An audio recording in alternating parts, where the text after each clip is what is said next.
தந்தை, மகன், தூய ஆவியின் பெயராலே ஆமேன்.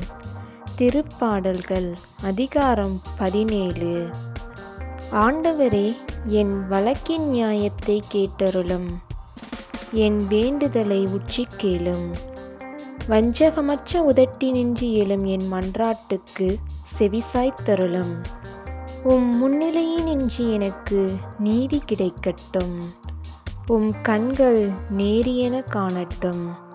என் உள்ளத்தை ஆய்ந்தறியும்.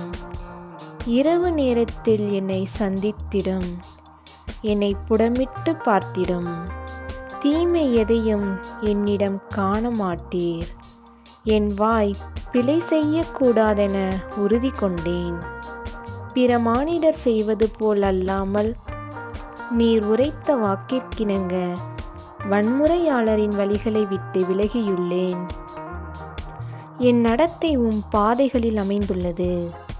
என் காலடிகள் வழியினின்று பிறழவில்லை. இறைவா, நான் உம்மை நோக்கி கூப்பிடுகின்றேன். ஏனெனில் நீர் எனக்கு பதிலளிப்பீர். என் பக்கம் செவியை திருப்பியருளும். என் விண்ணப்பத்திற்கு செவிசாய்த்தருளும். உமது வியத்தகு பேரன்பை காண்பித்தருளும். உம்மிடம் அடைக்கலம் புகுவோரை அவர்களுடைய எதிரிகளிடமிருந்து உமது வலக்கரத்தால் விடுவிப்பவர் நீரே. உமது கண்ணின் மணியென என்னை காத்தருளும். உம்முடைய சிறகுகளின் நிழலில் என்னை மூடிக்கொள்ளும். என்னை ஒழிக்க தேடும் பொல்லாரிடமிருந்தும் என்னை சூழ்ந்து கொண்ட எதிரிகளிடமிருந்தும் என்னை மறைத்து கொள்ளும். அவர்கள் ஈவு இரக்கமற்ற கல் நெஞ்சர்கள். தங்கள் வாயினால் இருமாப்புடன் பேசுபவர்கள். அவர்கள் என்னை பின்தொடர்கின்றனர். இதோ என்னை வளைத்து கொண்டனர்.